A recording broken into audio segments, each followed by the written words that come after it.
J'ai grandi à côté de La Rochelle, dans une petite ville qui s'appelle Surgères, en Charente-Maritime. J'aimais bien créer moi-même, donc je faisais beaucoup de loisirs créatifs, que ce soit des perles, art plastique. J'étais plutôt très attirée par ça.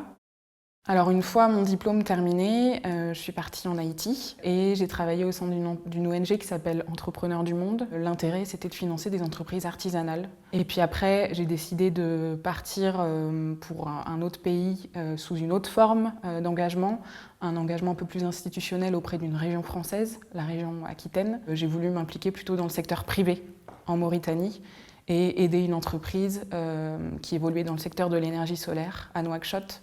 Donc là, j'ai des lins bruts, plutôt très épais. Donc ici, un lin beige, un lin kaki, sur lesquels après je viens imprimer avec les couleurs que je souhaite. Donc on est assez libre de créer ce qu'on veut. Et ça donne ça, plusieurs motifs avec plusieurs couleurs différentes. Je suis donc créatrice textile, c'est-à-dire que je dessine mes motifs à la main. Je les imprime en sérigraphie, donc c'est un processus assez artisanal qui nécessite peu ou pas la participation du numérique, c'est-à-dire que tout est fait manuellement.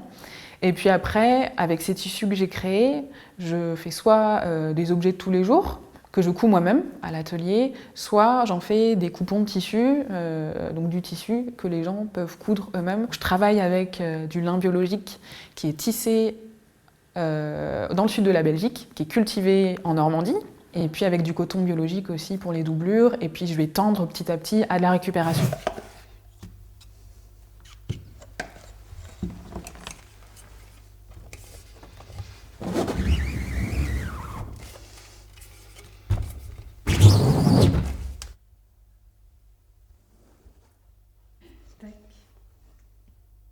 La sérigraphie, c'est une technique d'impression artisanale qui reprend la technique du pochoir et qui consiste à l'aide d'un écran de sérigraphie, de pouvoir imprimer sur n'importe quel support en utilisant donc cet écran sur lequel il y a un tissu très finement maillé.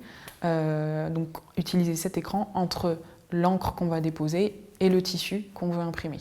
En gros, les étapes principales, c'est la coupe du tissu, donc la coupe du lin biologique, ensuite l'impression, ensuite le séchage, donc on va cuire avec un décapeur thermique pour bien fixer l'encre qui est une encre à l'eau, et puis après la couture et les petites finitions comme leur ajouter des liens de cuir ou ce genre de choses, et puis ensuite l'envoi des commandes ou la préparation de stock pour les événements. Alors, en Mauritanie, j'ai appris avec du matériel basique.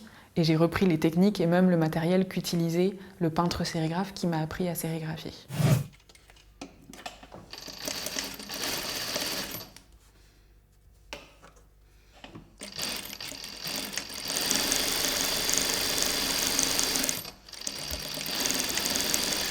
Alors là, ça fait 2 ans qu'on est dans le Jura, mais je pense qu'on va se poser un petit peu parce que l'environnement fait qu'on s'y sent très bien. Le Haut-Jura, c'est plutôt une zone assez touristique, mais en fait, c'est un bassin de vie super.